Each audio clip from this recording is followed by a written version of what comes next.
ये history class 7 का 5th chapter है जिसमें जनजातीय खाना बदोश और एक जगह बसे समुदाय के बारे में पढ़ेंगे। हम लोगों ने 2, 3, 4 के बारे अध्याय 2, 3, 4 में पढ़ चुका है। इस उठा पटक के बीच कलाओं, दस्तकारियों और उत्पादक गतिविधियों की नई किस्में शहरों और गाँव में फल फूल रही थी। एक लंबे अंतराल के कई महत्वपूर्ण राजनीतिक, सामाजिक और आर्थिक परिवर्तन है, लेकिन सामाजिक परिवर्तन हर जगह एक समान नहीं थी, क्योंकि अलग अलग किस्म के समाज अलग अलग तरीक़ों से विकसित हुए।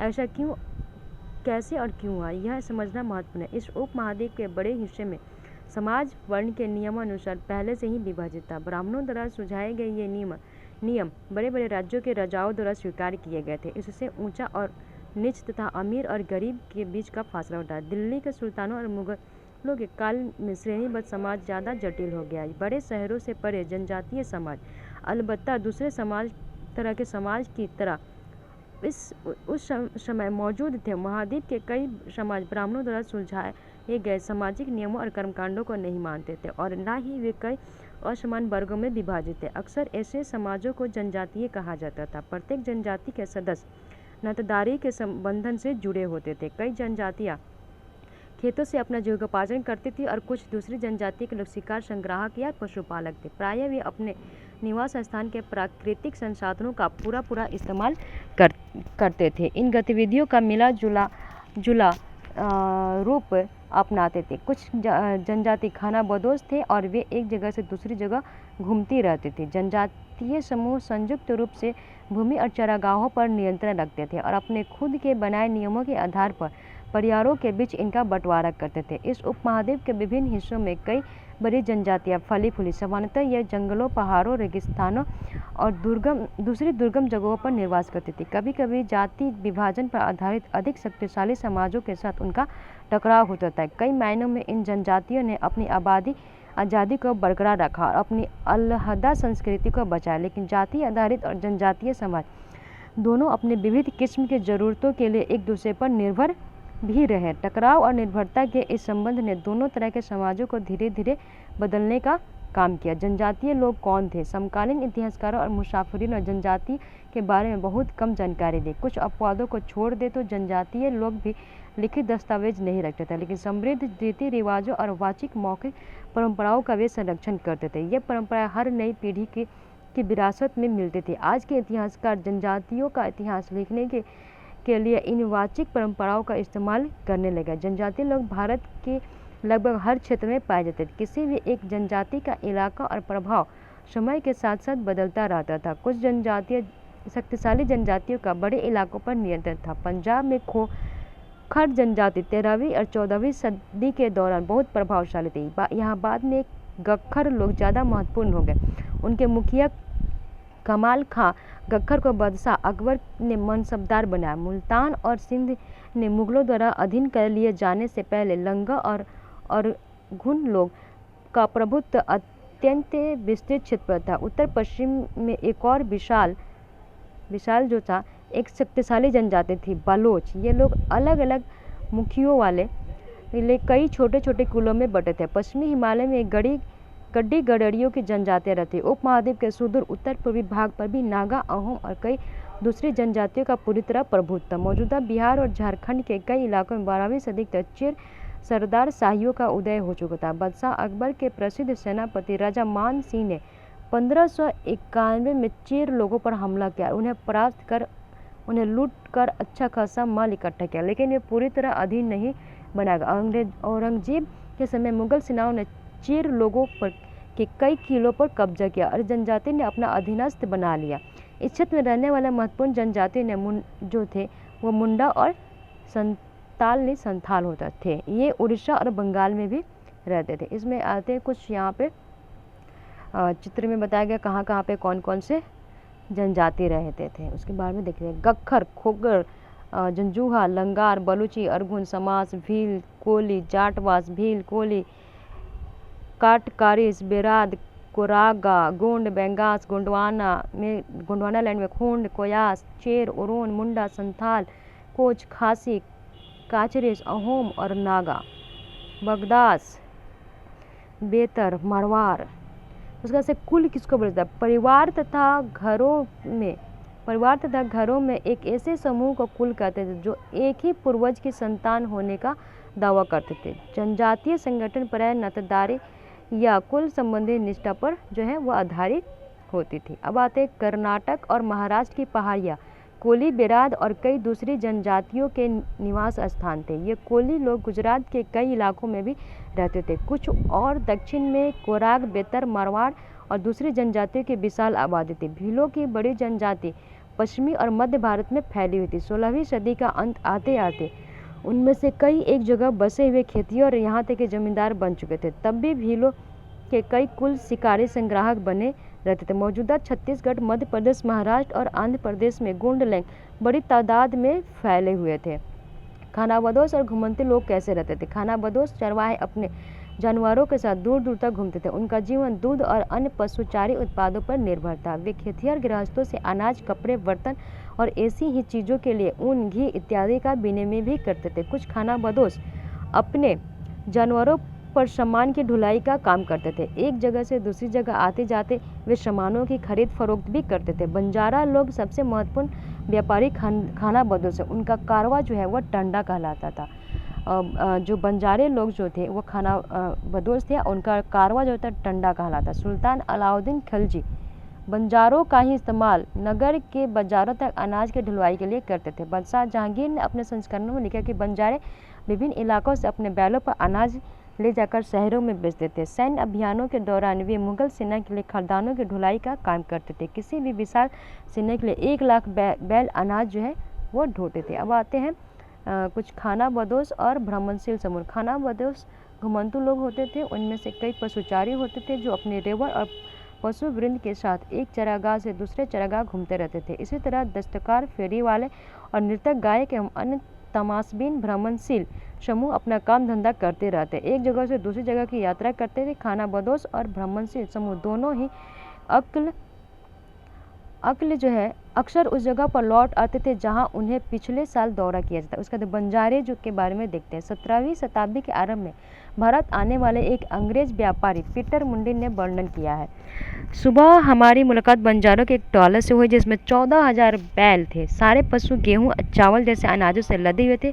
ये बंजारे लोग अपने पूरी घर गृहस्थी, बीवी और बच्चे अपने साथ लेकर चलते थे। ये टंडा के कई परिवार होते थे। इनका जीने का तरीका उन भारवाहकों से मिलता जुलता है जो लगातार एक जगह से दूसरी जगह जाते रहते थे। गाय बैल उनके अपने होते थे। कई बार वे सौदागरों के साथ भाड़े पर नियुक्त किए जाते, लेकिन ज़्यादातर वे खुद सौदागर होते थे। अनाज जहाँ सस्ता उपलब्ध है वहाँ से वे खरीदते थे और उस जगह ले जाते थे जहाँ वह महंगा है। वहाँ से वे फिर ऐसी चीज़ें लाद लेते हैं जो किसी और जगह मुनाफे के साथ बेची जा सकती थी। टांडा में 6 से 700 तक लोग रहते थे। वे एक दिन में 6 या 7 मील से ज़्यादा सफ़र नहीं करते थे। यहाँ तक कि ठंडे मौसम में भी अपने गाय बैलों पर से सामान उतारने के बाद वे चरने के लिए खुला छोड़ देते, क्योंकि यहाँ ज़मीन पर्याप्त है और उन्हें रोकने वाला जो है वो कोई नहीं था। उसके बाद है पशुचारी जनजातीय मवेशी, घोड़े और जैसे जानवरों को पालने, पोसने और संपन्न लोगों के साथ उन्हें बेचने का काम करते थे। छोटे मोटे फेरी वालों की विभिन्न जातियाँ थी। वह एक गांव से दूसरे का भ्रमण करते थे। वे लोग रस्सी, सरकंडे की चीज़ें, फूस की चटाई और मोटे बोरे जैसे माल बनाते और बेचते थे। कभी कभी भिक्षुक लोग भी घुमंतू सौदागरों का काम करते थे। नर्तकों और गायकों और अन्य तमाशबीनों की भी जातियाँ थी जो विभिन्न नगरों और गाँवों में कमाई के लिए कला प्रदर्शन करते थे। बदलता समाज, नई जातियाँ और श्रेणी। जैसे जैसे अर्थव्यवस्था और समाज की जरूरतें बढ़ती गई, नए हुनर वाले लोगों की आवश्यकता पड़ी। वर्णों के बीच छोटी छोटी जातियाँ जो है उभरने लगी। उदाहरण के लिए ब्राह्मणों के बीच नई जातियाँ सामने आई। दूसरी ओर अन्य जनजाति और सामाजिक समूहों को जाति विभाजित समाज में शामिल कर लिया गया और उन्हें जातियों का दर्जा दे दिया गया।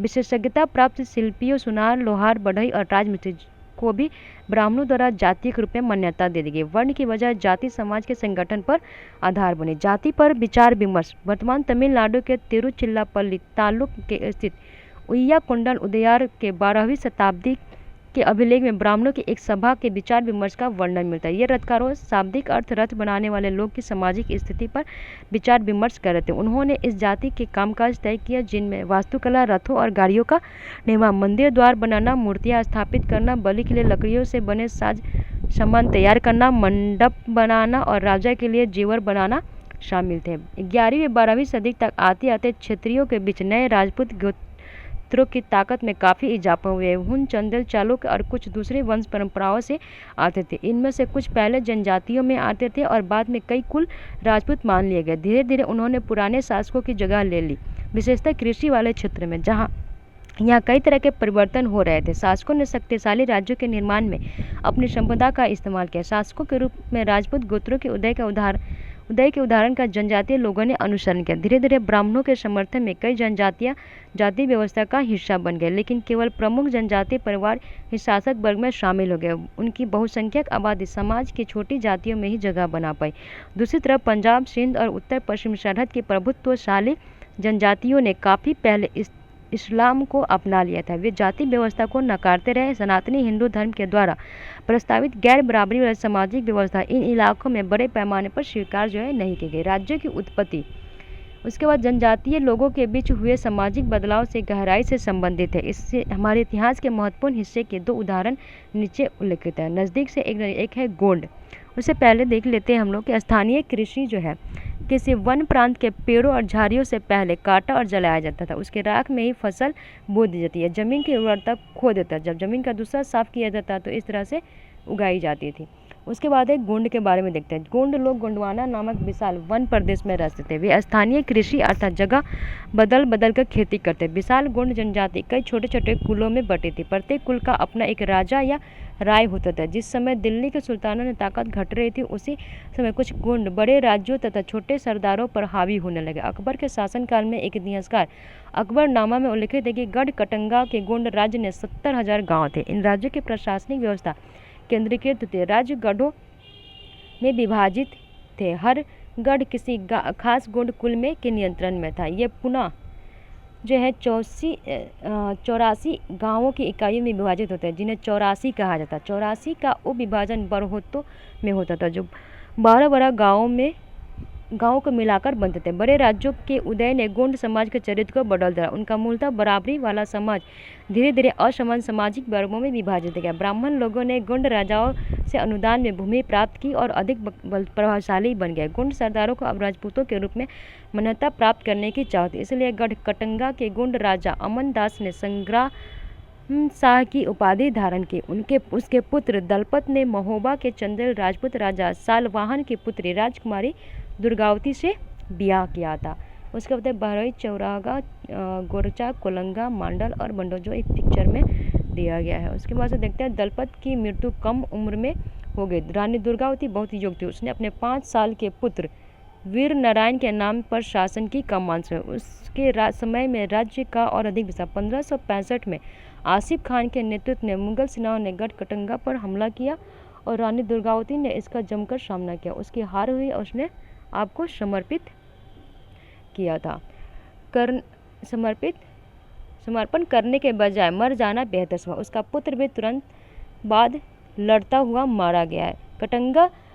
गढ़ कटंगा साम्राज्य उसने हाथियों को पकड़ने और दूसरे राज्यों में उसका निर्यात करने के व्यापार में खासा धन कमाया। जब मुगलों ने गोंडों को हराया तो उन्होंने लूट में बेशकीमती सिक्के और हाथी बहुतायत में हाथी लिया। उन्होंने एक राज्य का भाग अपने कब्जे में लिया और शेष वीर नारायण के चाचा चंदर शाह को दिया। गढ़ कटंगा के पतन के बावजूद गोंड राज्य बहुत समय तक चलता रहा, लेकिन वह काफ़ी कमज़ोर हो गया। बाद में अधिक शक्तिशाली बुंदेलों मराठों के खिलाफ उनके संघर्ष असफल रहे। उसके बाद है अहोम लोग मौजूदा म्यांमार से आकर 13वीं सदी में ब्रह्मपुत्र घाटी में आ बसे। उन्होंने भूया यानी भूस्वामी लोगों की पुरानी राजनीतिक व्यवस्था का दमन करके नए राज्य की स्थापना की। 16वीं सदी के दौरान उन्होंने चूटियों 1523 और कोचहाजों 1581 में राज्यों में अपना राज्य में मिला लिया। उन जनजातियों के भी अधीन था। अहोम को एक बड़ा राज्य बनाया और इसके लिए 1530 के दशक में ही इतने वर्षों पहले आग्नेय अस्त्रों का इस्तेमाल किया। 1660 तक आते आते वे उच्च स्तरीय बारूद और तोपों का निर्माण करने में सक्षम हो गए, लेकिन अहोम लोगों को दक्षिण पश्चिम से कई आक्रमणों का सामना करना पड़ा। 1662 में मीर जुमला के नेतृत्व में मुगलों ने अहोम राज्य पर हमला किया। बहादुरी से सामना करने के बावजूद अहोम लोगों की पराजय हुई, लेकिन उस क्षेत्र पर मुगलों का प्रत्यक्ष नियंत्रण ज़्यादा समय तक बना नहीं रहा। अब आते देख लेते हैं यहाँ पे मिसिया, चूटिया, नागा जनजातियाँ, काचिस, खासी, गारो, जयंतिया, अहोम, डफलास, कोंच ये सब पूर्वोत्तर भारत की जनजातियाँ हैं। अब आते हैं अहोम राज्य बेगार पर निर्भर था। राज्य के लिए जिन लोगों ने जबरन काम लिया जाता वे पाइक कहलाते थे। यानी राज्य के लिए जिन लोगों से जबरन काम लिया जाता था वे पाइक कहलाते हैं। अहोम राज्य में एक जनगणना की गई।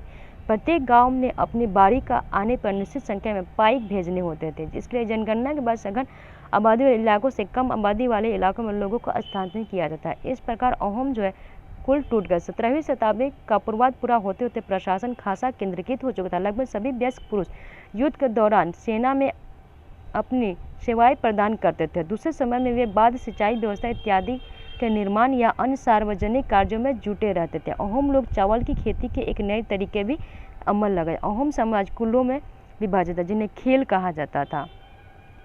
वह दस्तकारों की बहुत कम जातियाँ थी, इसलिए अहोम क्षेत्र के में दस्तार निकटवर्ती क्षेत्रों से आए थे। एक खेल के नियंत्रण में प्रायः कई गांव होते। किसानों को अपने ग्राम समुदाय के द्वारा जमीन दी जाती। समुदाय की सहमति के बगैर राजा तक इसे वापस नहीं ले सकता था। शुरुआत में अहोम लोग अपनी जनजातीय देवताओं की उपासना करते थे, लेकिन 17वीं शताब्दी के पूर्वार्ध में ब्राह्मणों के प्रभाव में बढ़ोतरी हुई। मंदिरों और ब्राह्मणों को राजा के द्वारा भूमि अनुदान में दी गई।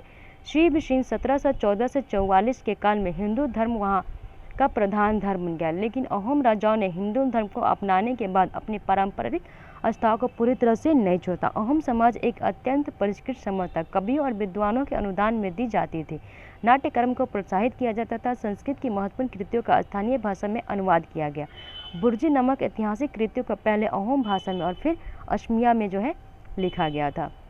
निष्कर्ष, जिस युग की हम चर्चा करते हैं उस युग के दौरान उपमहाद्वीप में काफ़ी सामाजिक परिवर्तन, वर्ण आधारित समाज और जनजातीय लोग एक दूसरे के लगातार संपर्क में आते रहे। इस तरह इस आदान प्रदान ने दोनों तरह के समाजों में अनुकूल और बदलाव की प्रक्रिया चाहिए। बहुत सी विभिन्न प्रकार की जनजातियाँ थीं और उन्होंने विभिन्न प्रकार की जीविकाएं अपनाई। कालांतर में उनमें से कई जाति आधारित समाज में शामिल हुए, लेकिन कईयों ने जाति व्यवस्था और सनातनी हिंदू धर्म दोनों को ही नकार दिया। कुछ जनजातियों ने सुसंगठित प्रशासनिक व्यवस्था वाले विस्तृत राज्यों की स्थापना की।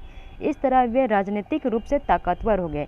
इसने उन्हें बेहतर और अधिक जटिल राज्यों और साम्राज्यों के साथ संघर्ष की स्थिति में ला दिया। इस प्रकार ये हमारा चैप्टर खत्म होता है और नेक्स्ट चैप्टर के लिए हम लोग नेक्स्ट वीडियो में मिलते हैं। तब तक के लिए बाय बाय।